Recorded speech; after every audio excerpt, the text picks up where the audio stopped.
Hey you, what it do? It's Q from Soyerman.com, and I wanted to talk to you about going green, environmentalism, and how you can make a lot of money if you're in that business. Okay, so we see a lot more about going green and that type of thing. It's been kind of the push the last, say, 50 years or so, but especially the last 10 years. I mean, you're seeing more and more of it. You know, cutting back on resources, saving in order to not use as much consumption, right? So we'll cut back on resources and as a result lower our standard of living, but this is supposedly good because we're saving the environment and we're being green and that kind of thing, whatever. So let's kind of explore that and just see how green it is and how good it is. So I live in the state of California. I don't know where you currently live, but California, a little bit progressive and liberal, so of course they're forward thinking and a lot smarter than the rest of you barbaric people, you Neanderthals, you. So in California we have some water problems because it is somewhat a desert in, parts of it, like Southern California.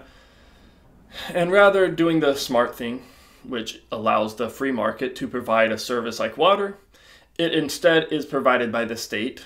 So, and naturally the state is going to mismanage this and create a shortage on it.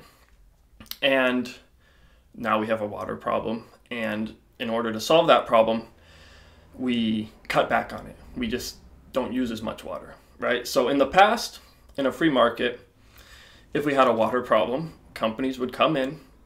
So first of all, the price of water would rise, right? So if you don't have a lot of something, if you have a low supply and you need it, the price is going to rise. That's basic economics. So if we have not a lot of water in Southern California, the price should go up. So it should cost more. And by it costing more, people are naturally going to use less of it.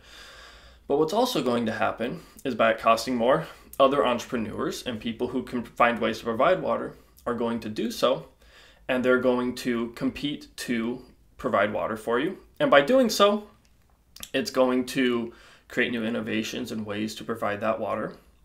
And it's going to lower the price of the water as this happens. This is just how a basic market economy works. So if you let the free market run its course, people are going to compete to provide water, and the price of water is going to come down, and there's going to be a surplus of water. There's going to be enough water to where you don't have to ration your water, and it's going to be cheaper than the way it's done currently through the government anyway, so it's just going to be better off. But we don't do that because we're too progressive in California. We're way too smart. So we manage it through the state, and we have shortages.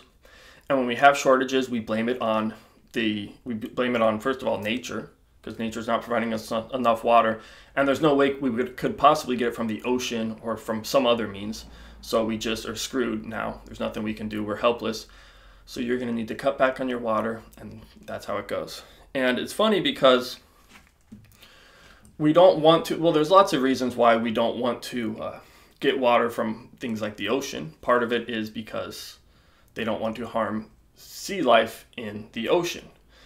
But it's kind of interesting because it's a trade-off. It's like, are we more happy to ration water and not provide a resource to humans and instead let, fish live? Or would we rather some fish die and humans actually have water? So it's like, which is more important? Are humans more important, or are sea life and fish more important?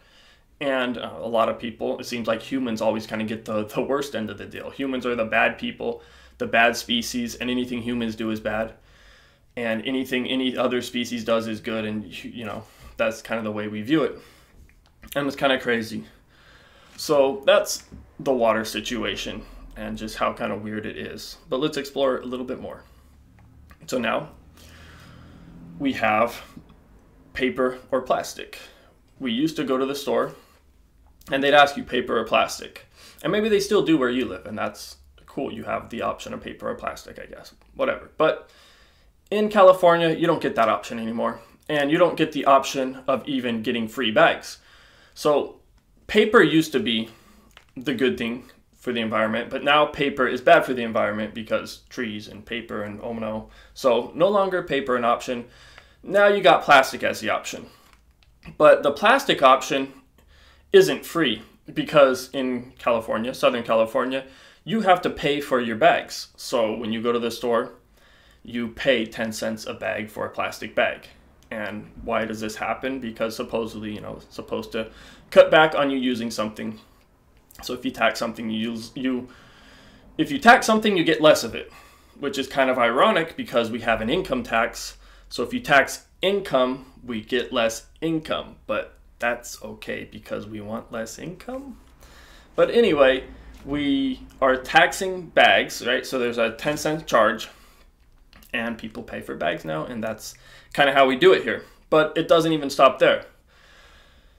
Since we have a water shortage, and since the water sucks so bad here anyway, people don't want to drink it from their home faucet to begin with. They'd rather just buy it or filter it or something. So when you go to buy bottled water from the store, you get to pay a tax on top of that also.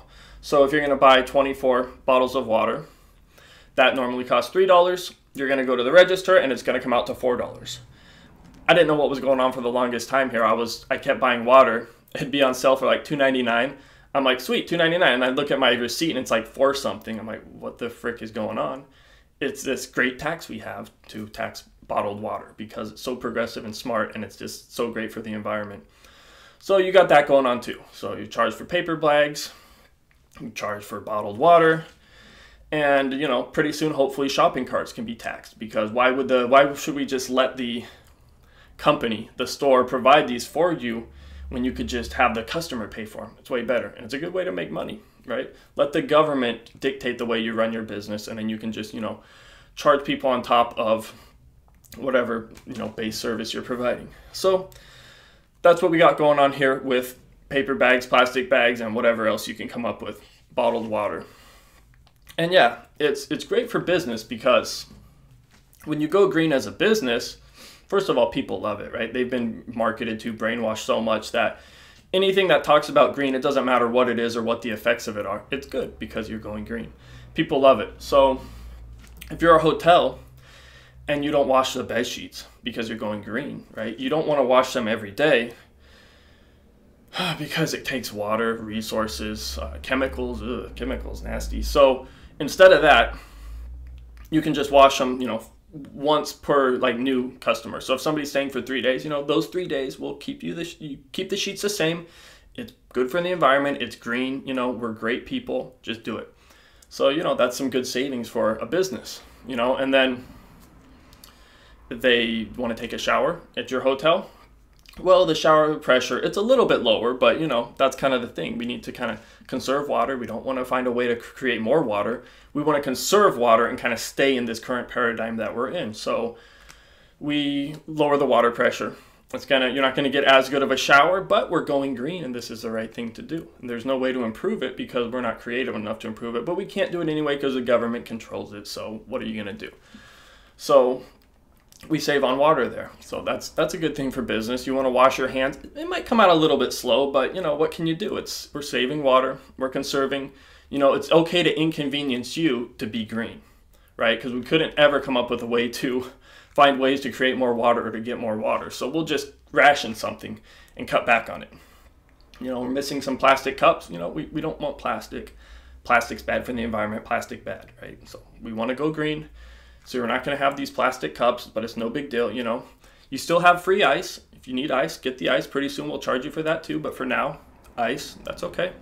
And this is how it goes. And so places we go now, businesses that we work with, we're seeing more and more of this green initiative where the government is kind of deciding, well, the government's controlling resources and it's creating shortages, and then those shortages are being pushed over to businesses and consumers in the form of a tax or something that the customer like me and you has to pay. And that's kind of what's going on. And so it's just making our lives worse. It's making things more expensive, and it's not allowing the free market to just create this, to solve this problem. The free market solves problems. You make money solving problems in the free market, but we don't do that. We let the government create problems, and then we just stick with it, and we're okay with it. And so this is, life in California. You might be living in a different location where it's not quite this liberal and progressive for you. You might be a little bit behind the times. You might be closer to a caveman, but that's okay. So you probably still have recycling where you are, because recycling's been kind of the big thing for a while, right? Recycling is something that we're taught everywhere. School, save whatever, save the trees, freaking save everything, because we need to recycle. Because why? I don't know. Recycling is good, but if you actually look into it, maybe not so good. So let's see. Okay, so with recycling, let's just talk about it for a bit. So why do we recycle? Well, we recycle because we want to reuse something. We don't want to kind of recreate it. So the first time we create something, we have to, dig up resources, find them, we transform resources, and we create some type of product, right? Now, once that product's created, do we want to recreate it, or do we want to just recycle it and kind of repurpose it into the same thing again? Which one's better? Is it better to kind of recreate it and recycle it? That's kind of the whole point of all this, right? Rather than, chop down more trees, let's just recycle kind of what we already have. Rather than dig up more aluminum, let's just recycle what we already have, right? So that's what's going on.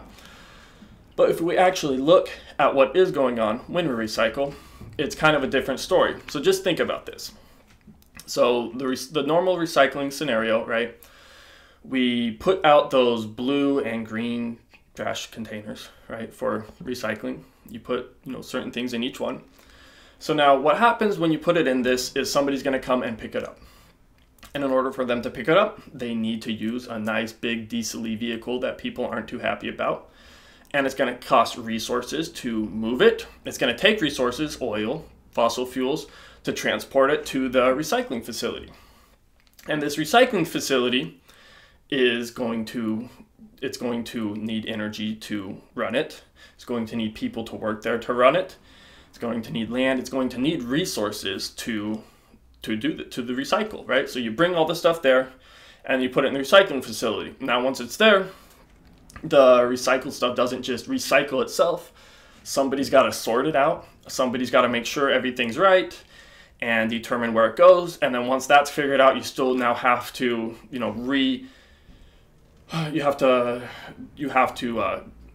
take whatever resources you have and repurpose them. So you have to, take the aluminum and redo it, melt it down, whatever you need to do to get that to where it can be used again. The paper, you need to bleach it. You need to take care of that to where it can be used again. So you have to repurpose it anyway. So you're putting energy into making it a starting resource again that can be used, right? So this whole process isn't free or cheap or green. You're using energy to do all of this. And you're using resources, including financial resources, money, to do all this, to pay people. And there's a cost to it all. It's not free, and it's not all green, right? So we need to think about this when we are talking about recycling. Now, if we compare this to kind of the alternative, which is just throwing your crap away and it going in landfill, that's kind of the other option. And in that case, you throw it away. It gets hauled off to a landfill, and that's the end of that. And then it gets recreated at some factory or whatever, and they start from scratch and build it that way. So that's kind of the alternative, or that's one alternative. So that's the old-fashioned way, just doing it from scratch and not recycling. And it's interesting because this way you're cutting out a lot of the work, and you're cutting out a lot of the bureaucratic work because, of course, recycling is a government service. It's a government agency. You got the EPA that's totally involved with recycling. And of course, government agencies, well, not always the best thing when it comes to providing quality service. And if you look with the EPA and just in general with government services, these receive subsidies. So when you're trying to price how much things cost to actually recycle, you don't fully know anyway because they have subsidies. And a loss isn't really a loss because it's a tax, and what really is kind of going on and how do you account for this? Like, look at the post office. It's a prime government agency, totally not needed. You got FedEx, UPS, whatever. But we have the post office. And the post office here, you pay for a stamp to supposedly ship something, right? So I don't know what it is, 40 cents, 50 cents. They're forever stamps now, which is crazy. So you get a stamp and you ship something, and that's the end of it. But if that is the end of it, why does the post office have annual losses, right? Last year, the loss was like over $5 billion in losses for the post office.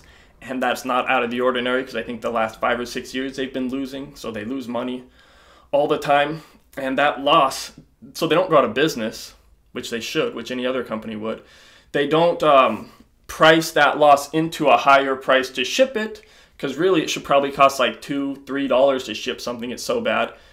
But instead we just have losses, and those losses are paid through taxes and probably through inflation as well. But same thing. So we lose kind of out ourselves by having a post office. It's subsidized. We don't even realize that the prices don't even reflect anything. The price of a stamp is irrelevant. It should just be free, and we should just pay taxes for it anyway, because that's all that's happening. But that's what's going on. And it's a similar type thing with recycling and with the EPA. When you have a government agency, you don't really know what's going on. You just throw your money into a black hole. So you have the black hole of taxes. What happens? Who really knows? Let's just hope for the best. Maybe they'll do something good with the money. It's not being efficiently used, but what can you do? You can't do it any other way. So that's kind of what we're happy with. Okay, now take a deep breath. Get ready for this. It might startle you a little bit. On average, recycling is 3 times more expensive than landfill.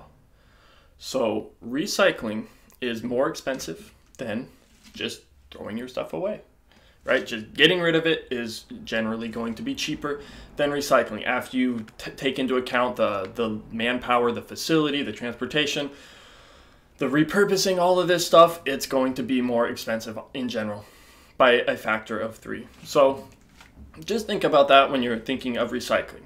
But, what are we going to do with all these people who work currently in these jobs recycling? Now if we had to get rid of them, we wouldn't want to unemploy people who are doing jobs that we don't need in the first place, right? Because that's kind of what we do in this world, is we come up with useless jobs that aren't needed, and then we hold on to them, and we don't want to get rid of it. So that, something that we'll have to reconcile, I guess.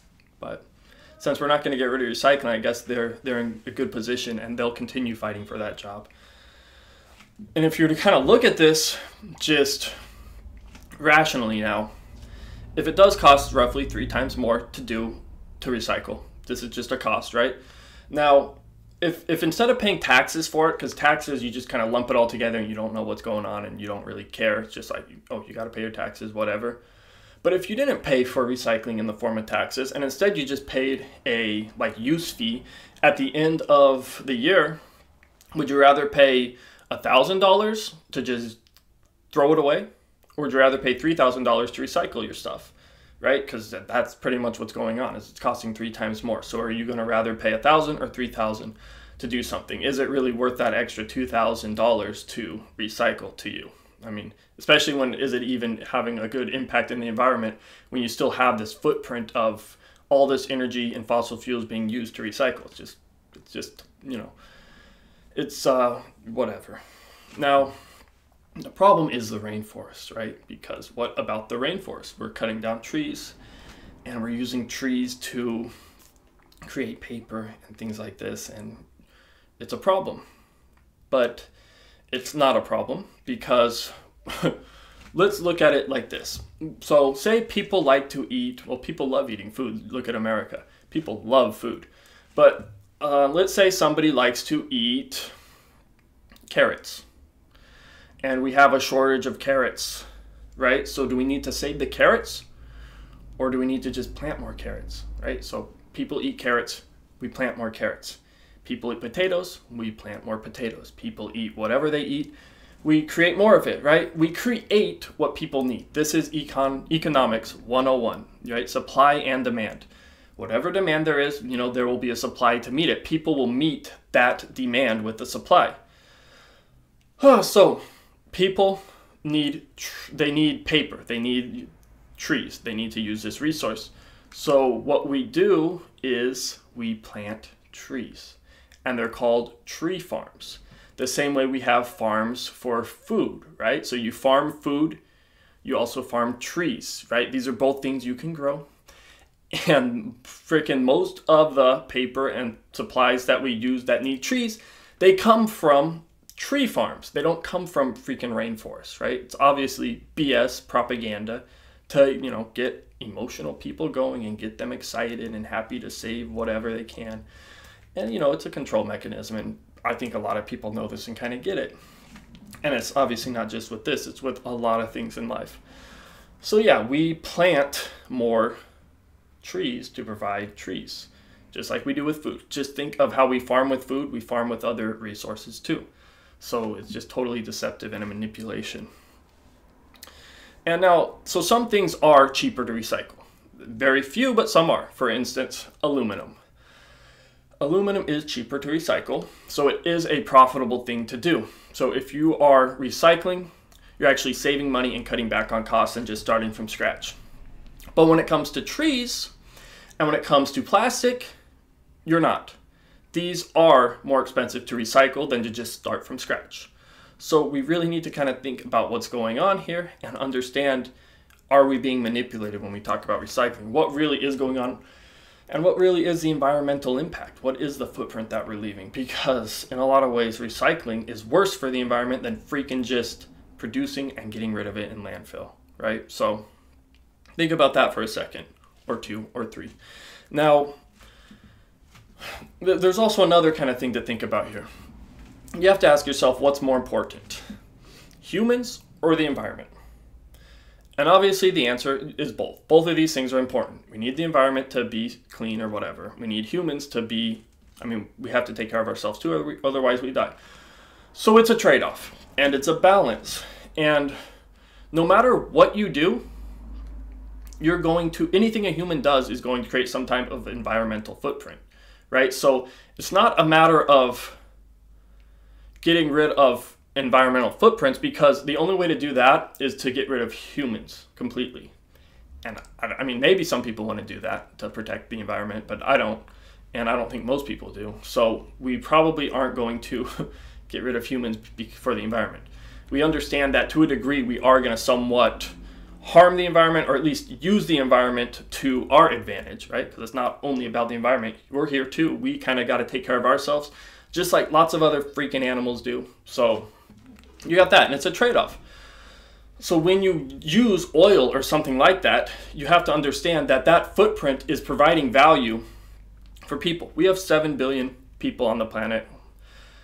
If we were to get rid of fossil fuels, a lot of these people would die. We're not going to have food, because food takes fossil fuels to transport it, to grow it, the energy we need to do it. Medical facilities, all these things that these 7 billion people depend on requires energy. And right now, solar, wind, whatever other stuff you can come up with, it's just not going to cut it. Not enough energy.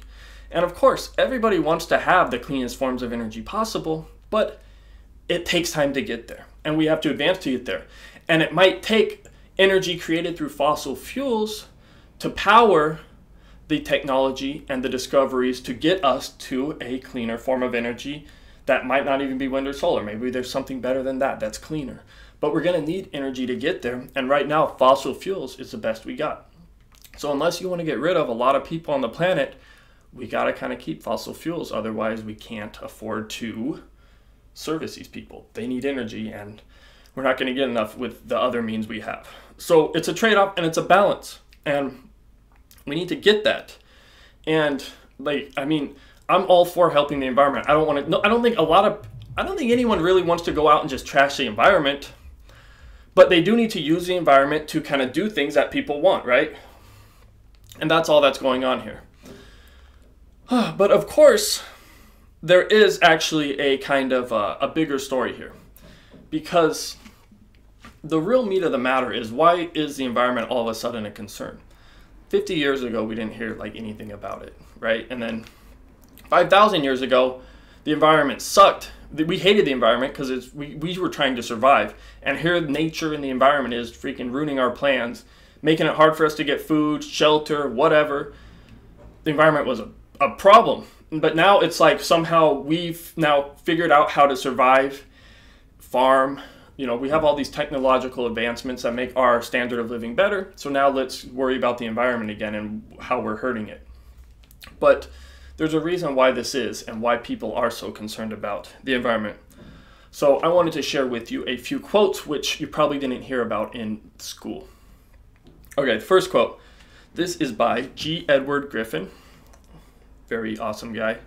Okay, so it says, quote, "The first consideration in finding a suitable threat to serve as a global enemy was that it did not have to be real. A real one would be better, of course, but an invented one would work just as well. provided the masses could be convinced it was real.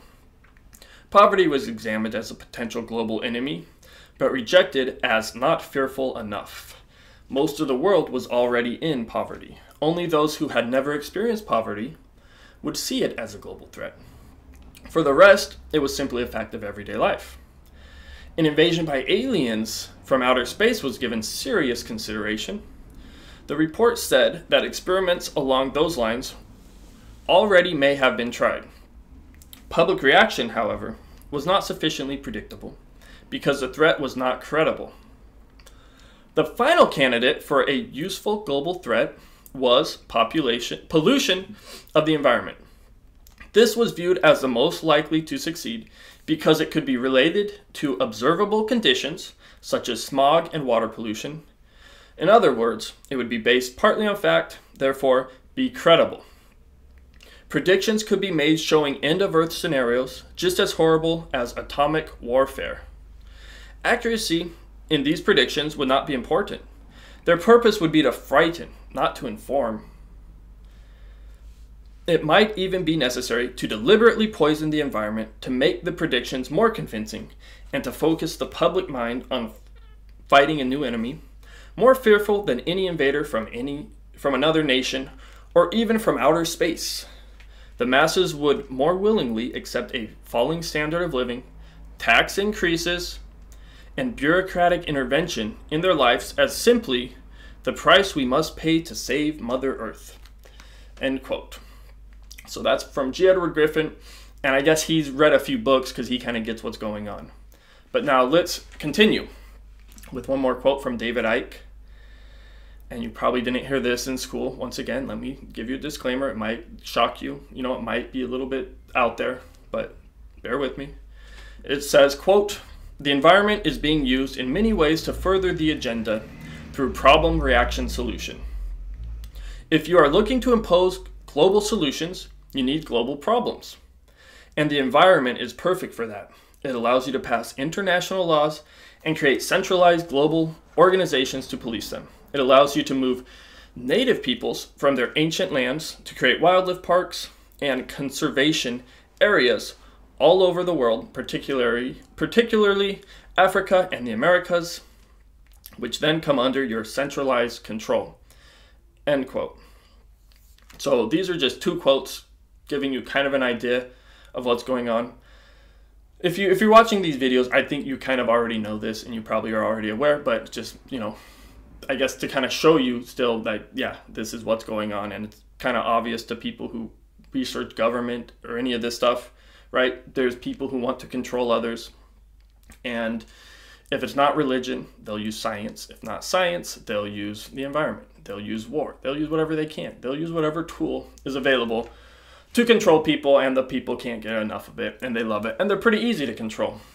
If you think about it, it's no different than you manipulating or controlling your dog. It's pretty easy to dangle a treat in front of your dog and trick them and get them to do what you want, right? The same thing happens with people. People are just animals. Some of them, you know, smarter than dogs. Some of them, I don't know, maybe not, but same type of thing going on, right? Just appealing to kind of an emotion, not appealing to logic or reason, and kind of appealing to kind of a short-sightedness and, you know, all this type of stuff. So pretty easy to manipulate people. So what does all this mean, right? So, you know, we hear about carbon taxes and climate change, and, you know, we have to tax to protect the environment, right? Oh, yeah, more government control, more taxation. Yeah, that makes sense, right? So 50 years ago didn't matter much. All of a sudden now it does, because this is kind of the religion now. It's replacing the religion, just like science in a lot of ways is replacing religion. So you have kind of these new things, you know, these people knew what was going on. They knew people were figuring out religion, so they had to come up with the next best thing, you know, and that's what they did. They came up with, you know, what could be used as a way to control people. How could we centralize power to the government, to the state that we own and control, to now control others with? And environment's pretty freaking good. So these guys know what they're doing.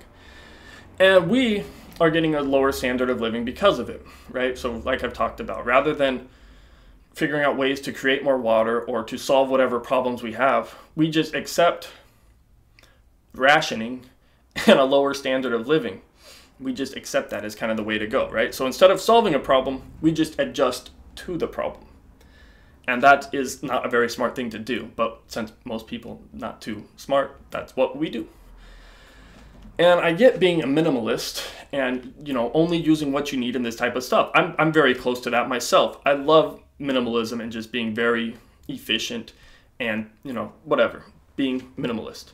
But that's not what this is. This is clear manipulation, being phrased a certain way, branded a certain way to control and manipulate people and to further grow the government and the state. This is what's going on. It's pretty clear to anybody who kind of researches this and reads books outside of just government schools, I guess, which is pretty crazy these days. And it sets up a false dichotomy because it basically is saying, if you don't want the government to tax and control all aspects of your life, you're a bad person. You hate the environment. You want to trash the environment, and you're a bad person if you don't let the government tell you and manage your life and do everything for you, right? So it's like a false dichotomy. It's like those are the only two options. Just like if the government's like, we need to go murder thousands, maybe even millions of people over in the Middle East in order to have freedom. And if you don't, then if you don't want to murder them or support that, you don't want freedom. And it's just like, no, sorry, that's just a false dichotomy. It's BS, it's manipulation, and I'm not falling for it. Same freaking thing going on with the environment. And, that's what happens. If you don't want to open up the borders and let all these low-skilled people that don't have American culture or ethics come into the country, and now you want to allow them to come in here, take advantage of the welfare system and this type of stuff, you are now a racist and a bad person and a bigot, even though in their countries, they don't care a damn about you. But in your country, supposedly you're supposed to, totally cater to everyone and care and, nope. So, yeah. It's obviously manipulation and a farce. And of course, I get that it's extremely nuanced, and it's not so simple as like everything with the environmentalism is bad and that type of thing. And of course, there's a lot of good people who do care about the environment and who do want to do good and help and these kind of things. And it's not all or nothing. It's nuanced, and there are lots of levels, and it's compartmentalized and all this, right? So we all get that. That's how kind of this works. You have a few people who have lots of power that kind of pull the strings and manipulate people under them.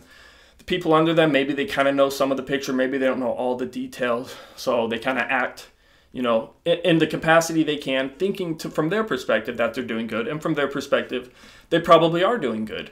But the bigger agenda is not good, and it is kind of enslaving people.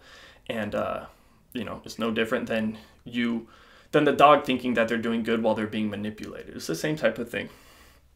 So, yeah, the big picture is to control people and this type of thing. And now, are we already forgetting what America was all about? So, the normal state of history of mankind isn't too good. Before America, or kind of before the Renaissance and this type of thing, people were pretty much slaves. People were products of the state or feudalism, or they basically didn't have the freedoms that America brought us, right? America, they even say it was an American experiment. It was an experiment because it's never been done before. And it worked out for a while, American experiment of freedom and whatnot. But when America created freedom for Americans, the people who controlled these American colonies, right, Britain, they lost out on something. They lost these people that they controlled. So freaking the British lost America, and they're not too happy about that, right? Because before that, they and other dynasties throughout Europe had controlled the people. And now when America breaks free and is no longer under their control and basically gives them the middle finger through the Declaration of Independence, that pisses them off. And they're not happy about this freedom. They still are not happy. I'm not talking the British people or that kind of thing. The people behind Britain, the higher up powers that kind of control things and pull the strings, they don't take lightly America and the American experiment. I mean, as soon as America was starting, like the Revolutionary War, War of 1812, Civil War, they were always, and through banking, the first and second Bank of America, they were trying to recapture America because they're not freaking happy about it. So living free is not the normal state of mankind. The normal state of mankind is poverty and enslavement, being under somebody else who controls you. This American thing is rare, and it's an exception. And in order to keep it, you have to have the same qualities, principles that the founders had. You have to understand the scope of what's going on and the tools being used both in history and present to kind of control people and to enslave them. So we don't want to forget about that. We don't want to forget about what happened, because these people that lost America, they didn't forget. We might have forgotten about it. We might think this is normal, but to them, it's not normal, and they want the dark ages, right? They want that going on. So we need to realize that and think about that perspective when we're thinking about things like environmentalism and going green and being a good person, because being a good person as a slave isn't necessarily the best thing. So think about it and have a great day, everyone.